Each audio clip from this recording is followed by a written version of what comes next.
नमस्कार, आपका स्वागत है। दर्शकों, गरुड़ पुराण के धर्मकांड के प्रेत कल्प में मृत व्यक्ति की ऐसी 3 वस्तुओं के विषय में वर्णन किया गया है जिनका उपयोग कभी नहीं करना चाहिए, अन्यथा भयंकर यातनाएं सहन करनी पड़ती हैं और अनेक प्रकार की हानि होती है। इसलिए प्रत्येक बुद्धिमान व्यक्ति को इन वस्तुओं के विषय में अवश्य जान लेना चाहिए। श्री कृष्ण ने गरुड़ जी को अत्यंत ज्ञानवर्धक जानकारी दी है। इसे सुनने से आपके भी ज्ञान में वृद्धि होगी, इसलिए आप इस वीडियो को पूरा अवश्य देखें, क्योंकि आधा अधूरा ज्ञान घातक होता है। तो चलिए शुरू करते हैं। दोस्तों, एक बार गरुड़ जी, जो भगवान विष्णु के वाहन हैं, वे अपने मन में शंका लेकर भगवान श्री कृष्ण के पास द्वारका में आते हैं। अपने प्रिय वाहन गरुड़ को देखकर भगवान श्री कृष्ण प्रसन्न होकर उनका स्वागत करते हैं और कहते हैं, हे गरुड़, द्वारका में तुम्हारा स्वागत है। तुम्हारे आने से मुझे बड़ी प्रसन्नता हुई है। निस्संदेह तुम्हारे आने का कोई विशेष कारण होगा। बताओ, किस प्रयोजन से तुम यहां पधारे हो? गरुड़ जी भगवान को प्रणाम करते हुए कहते हैं, हे प्रभु, आप तो सर्वज्ञ हैं। इस पूरे संसार में कुछ भी आपसे छिपा नहीं है। मैं आपके पास एक शंका लेकर आया हूं, जिसका समाधान केवल आप ही कर सकते हैं। भगवान श्री कृष्ण हंसते हुए कहते हैं, हे पक्षीराज, तुम्हारी जो भी शंका हो निसंकोच होकर पूछ लो। तुम्हारी हर शंका और समस्या का समाधान करना मेरा कर्तव्य है।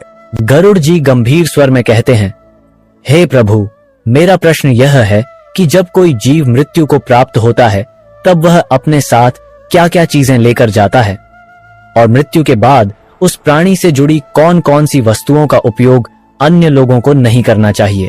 भगवान श्री कृष्ण ने विचारपूर्ण स्वर में कहा, गरुड़, तुम्हारा प्रश्न अत्यंत महत्वपूर्ण है। इस संसार में जो जन्म लेता है उसकी मृत्यु निश्चित होती है। मनुष्य इस संसार में खाली हाथ अवश्य आता है, किंतु जब उसकी मृत्यु होती है तो वह अपने साथ 5 चीजें लेकर जाता है। और यह भी सत्य है कि जीवित मनुष्य को मरे हुए व्यक्ति की 3 चीजों का उपयोग कभी नहीं करना चाहिए। तुम्हारे इन दोनों प्रश्नों का उत्तर देने से पूर्व मैं एक ब्राह्मण और 5 प्रेतों की कथा सुनाता हूं, जिससे तुम्हारे सभी प्रश्नों का समाधान हो जाएगा। इस कथा को ध्यान से सुनना, क्योंकि इसके माध्यम से मानव जीवन के गूढ़ रहस्यों को समझा जा सकता है। इस कथा का श्रवण करने पर मनुष्य के कोटि कोटि पाप नष्ट होते हैं, इसलिए इस कथा का तुम प्रचार करो। गरुड़ जी ने श्रद्धा से कहा, हे प्रभु, मैं ध्यान पूर्वक आपकी कथा सुनने के लिए तैयार हूँ। कृपया मुझे वह पवित्र कथा सुनाएं। फिर भगवान श्री कृष्ण ने गरुड़ जी को वह कथा सुनानी शुरू की। हे गरुड़, एक समय की बात है, मध्य देश में देव शर्मा नाम का एक गरीब ब्राह्मण रहता था। वह अत्यंत गुणवान और शास्त्रों में पारंगत था। उसने वेद और शास्त्रों का बड़े गहराई से अध्ययन किया हुआ था, किंतु वह अपने ज्ञान का कभी दुरुपयोग नहीं करता था। उसने कभी अपने ज्ञान का उपयोग धन कमाने के लिए नहीं किया। अत्यंत गरीब होकर भी वह भिक्षा मांगकर ही अपना गुजारा चलाता था। फिर एक दिन वह ब्राह्मण वन में तपस्या करने के लिए जाने का विचार करता है। वह ईश्वर का ध्यान करने के उद्देश्य से वन में विचरण करने लगा। ब्राह्मण जिस वन में प्रवेश करता है उसका नाम विपिन वन था। यह वन अत्यंत भयानक और डरावना था, जिसके बारे में दूर दूर तक लोग चर्चा किया करते थे। इस वन में प्रवेश करने की हिम्मत बहुत कम लोग कर पाते थे, क्योंकि वहां का वातावरण ही भय से भरपूर था। विपिन वन में ऊंचे ऊंचे पेड़ थे, जिनकी शाखाएं इतनी घनी थीं कि सूर्य की किरणें भी नीचे तक नहीं पहुंच पाती थीं। इनमें से कुछ पेड़ प्राचीन काल से खड़े थे, जैसे महावृक्ष, जिनकी विशाल जड़ें जमीन से बाहर निकलकर हर दिशा में फैली हुई थीं। वहां पर वटवृक्ष और अश्वत्थ जैसे वृक्षों की भरमार थी, जो अपने नीचे किसी को भी दबा सकते थे। इस भयंकर वन में मांडव और शमी जैसे पेड़ भी थे, जिनके पास से गुजरते हुए लोगों के रोंगटे खड़े हो जाते थे। इन वृक्षों की शाखाएं मुड़ी तुड़ी और विकृत थीं, और उन पर अक्सर अजीब से जीव लटके रहते थे। वहां उगने वाले पौधे भी डरावने थे। विषकांता और मंजिष्ठा जैसे जहरीले बेलों ने पूरे वन को अपने शिकंजे में लिया हुआ था। जंगल में हर तरफ कंटीली झाड़ियां उगी हुई थीं, जो घुसने वालों को चोट पहुंचाने के लिए तैयार रहती थीं। इस वन में विचरण करने वाले पशु पक्षी भी साधारण नहीं थे। यहाँ काले पंखों वाले उल्लू दिन में भी विचरण करते थे, जिनकी भयानक आवाजें हवा में गूंजती थीं। जंगली भेड़िए अपने शिकार की तलाश में हमेशा घूमते रहते थे और उनकी आंखें अंधकार में चमकती थीं। काले धब्बों वाले तेंदुए और हिंसक भालू भी यहां आम थे। पक्षियों में शकुनी नामक गिद्ध और काली मैना पेड़ों पर बैठे दूर से आए लोगों को आतंकित करते थे।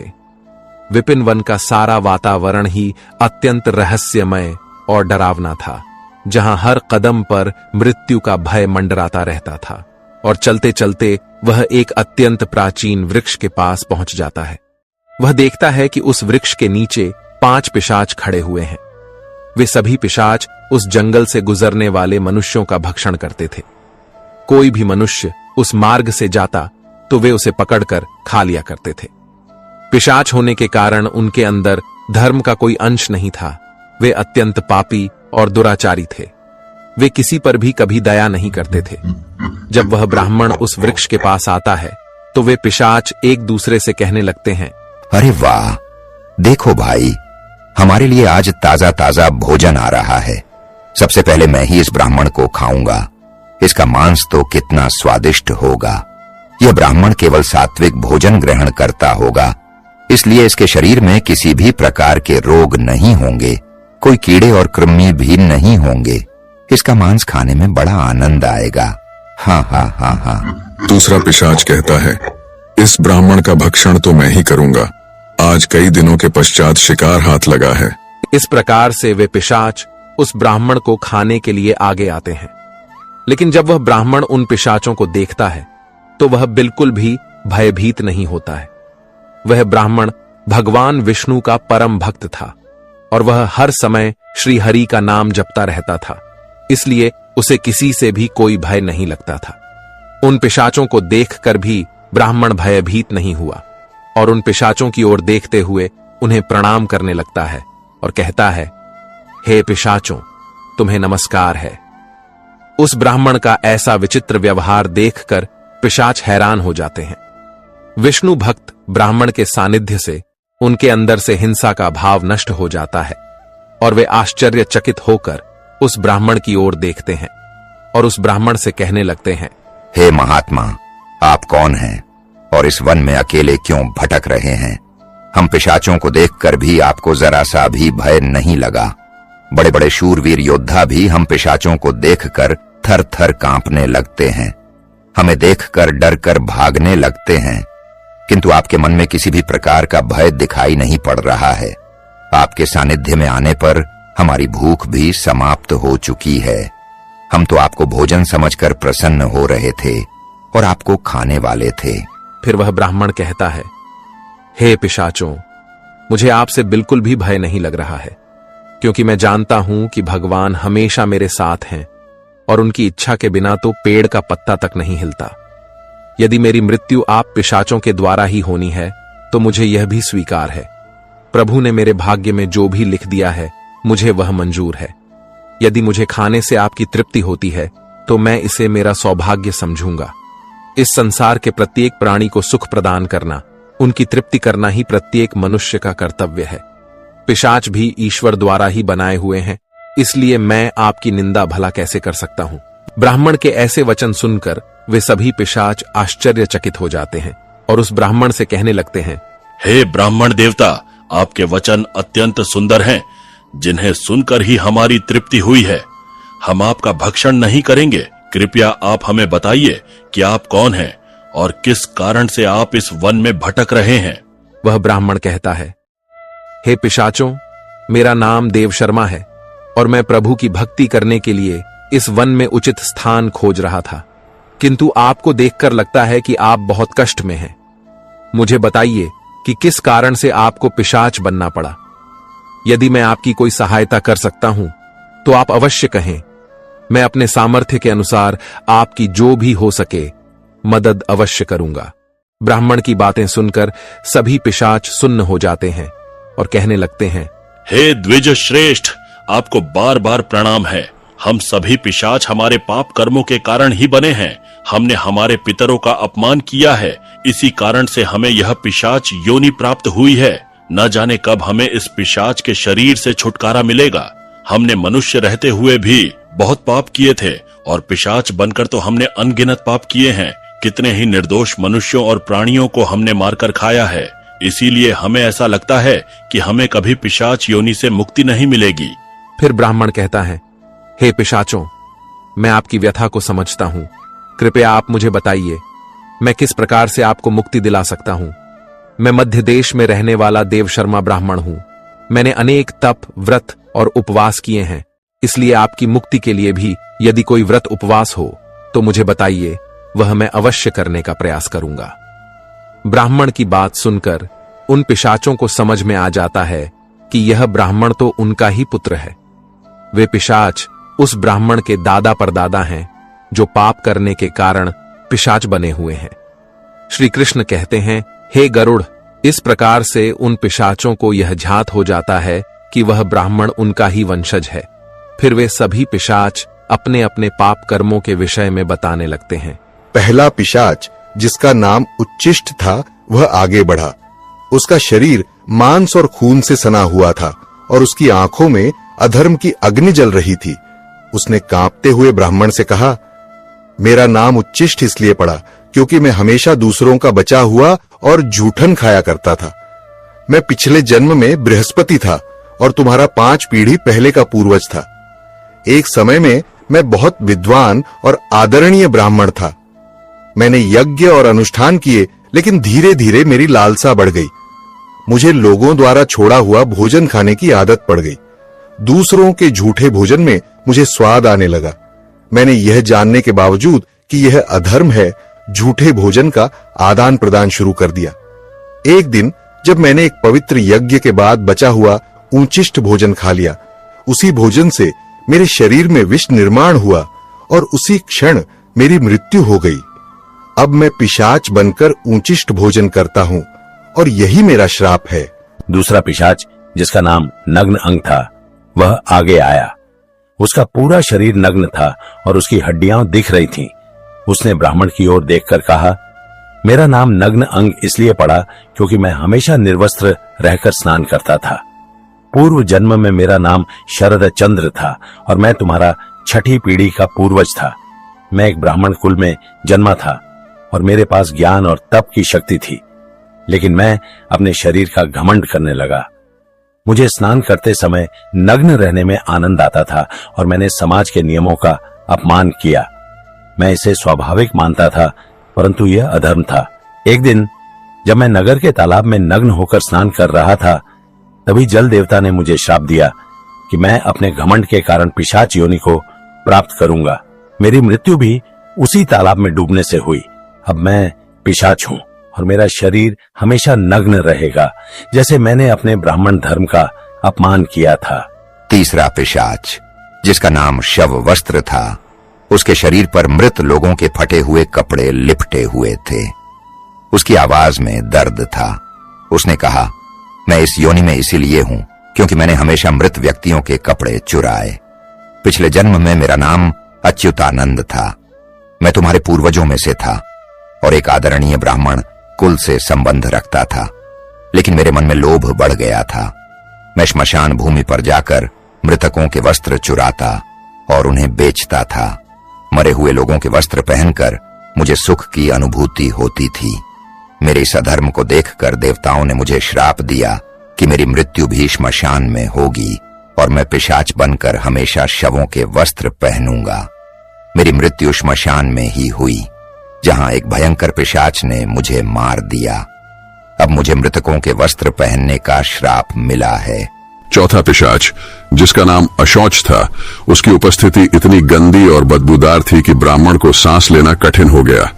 अशौच ने कहा, मेरा नाम अशौच इसलिए पड़ा क्योंकि मैंने हमेशा अपवित्र और गंदी चीजों में खुद को लिप्त रखा। मैं पिछले जन्म में धर्मराज था और तुम्हारा पूर्वज था। मेरे जीवन में शुद्धता का कोई स्थान नहीं था।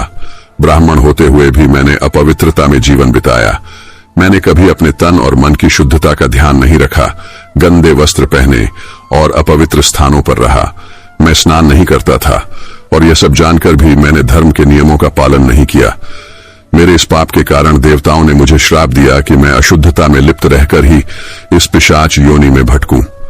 मेरी मृत्यु एक गंदे तालाब में डूबकर हुई। अब मैं इस पिशाच योनि में हूं, जहां मैं हमेशा अपवित्रता से घिरा रहता हूं। अंत में 5वां पिशाच क्रव्याहारी था। उसका मुख रक्त से लथपथ था और उसके हाथों में मांस के टुकड़े थे।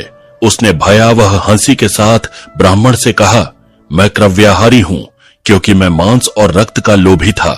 पूर्व जन्म में मेरा नाम सोमदेव था और मैं तुम्हारा पूर्वज था। मैंने ब्राह्मण होते हुए भी हिंसा और क्रूरता का जीवन अपनाया। मुझे मांसाहार और हत्या में आनंद आता था। मैंने कई निर्दोष प्राणियों का खून बहाया और उनका मांस खाया। मैंने अपने परिवार और समाज की मर्यादाओं का उल्लंघन किया। मेरे इस अधर्म के कारण मेरी मृत्यु एक मांसाहारी भोज के दौरान हुई, जब मैंने एक गाय का मांस खाया। देवताओं ने मुझे श्राप दिया कि मैं इस पिशाच योनि में आकर रक्त और मांस का लोभी बनूंगा। अब मैं हमेशा क्रव्याहारी बना हुआ हूँ। इस प्रकार से वे पिशाच कहते हैं, हे वत्स, हम हमेशा ही उच्चिष्ट वस्त्र पहनते थे। गंदे मैले वस्त्र पहनकर ही भोजन, पूजा पाठ आदि कार्य किया करते थे। हमने हमेशा ही उच्चिष्ट भोजन ही ग्रहण किया है। इसी कारण से हमारी यह दुर्गति हुई है। हम निर्वस्त्र होकर स्नान करते थे, जिस कारण से हमारे पितृगण हमसे रुष्ट हो गए। हमने कभी पितरों के लिए भोजन अर्पित नहीं किया। इसी कारण से हमें मृत्यु के पश्चात प्रेत बनना पड़ा। फिर वे पिशाच कहते हैं, हे वत्स, तुम तुम्हारे ही वंश से हो। हम तुम्हारे पूर्वज हैं। यह ईश्वर की ही कृपा है कि उन्होंने तुम्हें हमारे पास भेजा है। अब हमें यकीन हो गया है कि तुम हमें मुक्ति अवश्य दिलाओगे। हे वत्स, तुम अभी जाओ और हमारी मुक्ति के लिए उपाय करो। अपने पूर्वजों की ऐसी दशा देखकर वह ब्राह्मण अत्यंत दुखी हो जाता है और सोचने लगता है कि प्रत्येक मनुष्य का यह निहित कर्म है कि वह अपने पूर्वजों को मुक्ति दिलाने के लिए कार्य करे। वह ब्राह्मण उन पिशाचों को वचन देता है और कहता है, हे पितामह, मैं आपकी मुक्ति के लिए अवश्य उपाय करूंगा। फिर वह ब्राह्मण मुनि अगस्त्य के पास जाता है और उन्हें पितरों की मुक्ति के लिए उपाय पूछता है। मुनि अगस्त्य उस ब्राह्मण को पितरों की मुक्ति के लिए किए जाने वाले तर्पण, श्राद्ध, पिंडदान, दान धर्म आदि क्रियाओं के बारे में बताते हैं। फिर वह ब्राह्मण पवित्र नदी के तट पर जाकर अपने पूर्वजों के लिए वे सभी कार्य करता है जो मुनि अगस्त्य ने बताए हुए होते हैं। वह पहले नदी के पवित्र जल से तर्पण करता है, फिर नदी के तट पर बैठकर पिंडदान करता है और उससे जो कुछ भी हो सके उसी के अनुसार दान धर्म करता है। इस प्रकार से उस ब्राह्मण के द्वारा तर्पण और दान धर्म करने से वे सभी पिशाच मुक्त हो जाते हैं और स्वर्ग की ओर जाने लगते हैं। फिर श्री कृष्ण गरुड़ से कहते हैं, हे गरुड़, इसीलिए मनुष्य को कभी उच्चिष्ट वस्त्र नहीं पहनने चाहिए, अर्थात गंदे और मैले कपड़े नहीं पहनने चाहिए। कभी उच्चिष्ट भोजन ग्रहण नहीं करना चाहिए। दूसरों का झूठा, जमीन पर पड़ा हुआ, दूसरों के द्वारा लांघा गया तथा पितरों को अर्पण किए बिना किया गया भोजन उच्छिष्ट भोजन होता है। हे गरुड़, अब मैं तुम्हें मृत व्यक्ति की उन वस्तुओं के विषय में बताता हूं जिनका उपयोग जीवित मनुष्य को कभी नहीं करना चाहिए। इसीलिए तुम ध्यान से सुनो। हे गरुड़, मनुष्य इस संसार में जन्म लेकर कई भौतिक सुखों के मोह में पड़ जाता है।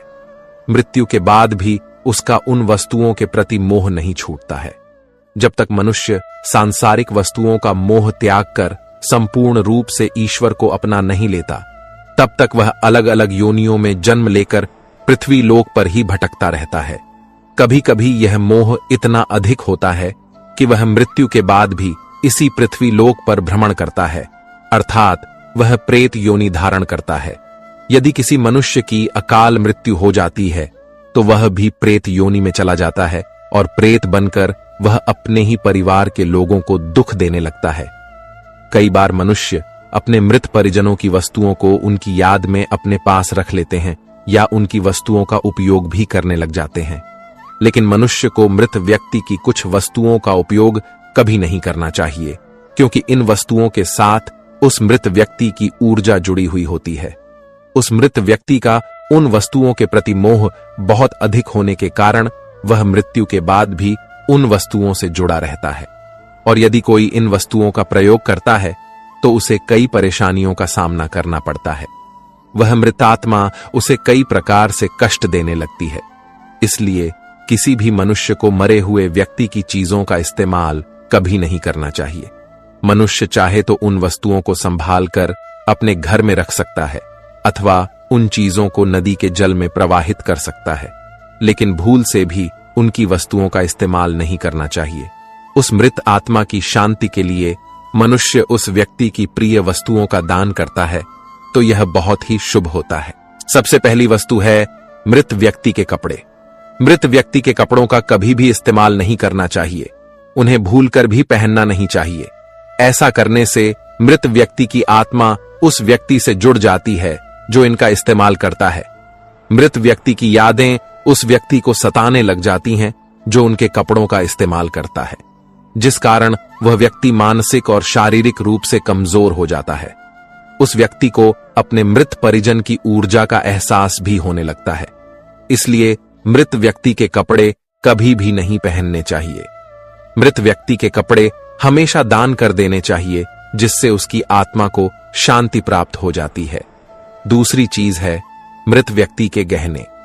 मृत व्यक्ति के गहने भी उसके कपड़ों की तरह ही उसकी ऊर्जा के स्रोत होते हैं। मृत व्यक्ति का अपने गहनों से लगाव कपड़ों से भी कई गुना ज्यादा होता है, क्योंकि प्रत्येक व्यक्ति गहने खुद को सुंदर प्रतीत करने के लिए पहनता है। लेकिन जब व्यक्ति की मृत्यु हो जाती है और उसके गहने कोई दूसरा व्यक्ति पहन लेता है, तब मृत व्यक्ति की आत्मा असहज महसूस करने लगती है। वह आत्मा उस व्यक्ति को परेशान करने लग जाती है। आत्मा मोक्ष की राह पर न जाकर इसी मृत्यु लोक में अपने ही परिजनों को परेशान करने लग जाती है। इसलिए मृत व्यक्ति के गहनों का कभी भी इस्तेमाल नहीं करना चाहिए। व्यक्ति की मृत्यु के बाद उसके गहनों को गलाकर अन्य आभूषण करवा लेने चाहिए, अन्यथा उन्हें मंदिर में दान कर देना चाहिए। तीसरी वस्तु है मृत व्यक्ति की माला। जीवित रहते हुए इंसान अपनी माला से मंत्रों का जाप करता है। उसके गले की माला ही उसके जीवन भर के पुण्यों की कुंजी होती है। मृत्यु के बाद व्यक्ति की माला को कभी जीवित मनुष्य को धारण नहीं करना चाहिए। उसकी माला को पवित्र नदी के जल में प्रवाहित कर देना चाहिए। पवित्र नदी उस मृत व्यक्ति के सभी पुण्यों को बहाकर स्वर्ग में ले जाती है। श्री कृष्ण कहते हैं, हे गरुड़, मृत्यु के बाद मनुष्य अपने साथ केवल अपने पाप और पुण्य लेकर जाता है, सभी भौतिक वस्तुओं को यहीं पर छोड़ देता है।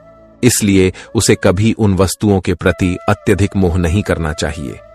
श्री कृष्ण कहते हैं, हे गरुड़, मृत्यु के बाद आत्मा के साथ कुछ ऐसी चीजें होती हैं जो अगले जन्म में भी साथ जाती हैं। ये चीजें आत्मा के कर्म और इच्छाओं से जुड़ी होती हैं। अब मैं तुम्हें उन 5 बातों के बारे में विस्तार से बताऊंगा। भगवान श्री कृष्ण कहते हैं, कामना वह पहली चीज है जो आत्मा के साथ मृत्यु के बाद भी रहती है। मनुष्य की कामनाएं उसे नया शरीर धारण करने के लिए प्रेरित करती है।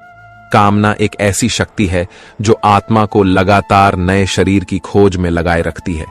जब एक व्यक्ति की मृत्यु होती है तो उसकी इच्छाएं उसके साथ जाती है और ये इच्छाएं उसके नए जन्म में पुनः कार्य करती हैं।